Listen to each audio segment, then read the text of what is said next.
कराड तालुका गुन्हे प्रकटीकरण शाखेची कारवाई परराज्यातील 3 आरोपींना करण्यात आले अटक. पॉकलन व ब्रेकर चोरी प्रकरणातील 3 जणांना मालखेड फाटा येथे सापळा लावून शिताफीनं अटक करण्यात आले. खास खबऱ्याकडून माहिती मिळाल्यानंतर मालखेड फाटा येथे सापळा लावून तिघांना ताब्यात घेण्यात आले. जगन्नाथ किसन काळे वय 47 राहणार गायकवाड गल्ली राज पिंपरी तालुका जिल्हा बीड. जितेंद्र मुळीक वय 25 राहणार इंदलगाव आंबड जिल्हा जालना. महादेव भिशे वय 35 व्यवसाय ऊस टोळी मुकादम राहणार सातारा वाहेगाव तालुका पुरतर जिल्हा जालना.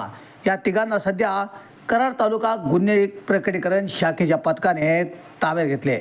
त्यांच्याकडून चोरीस गेलेला मुद्देमाल सध्या जप्त करण्यात आला आहे. या गुन्ह्याचा तपास सहाय्यक पोलीस उपनिरीक्षक नितीन येळवे करीत आहेत.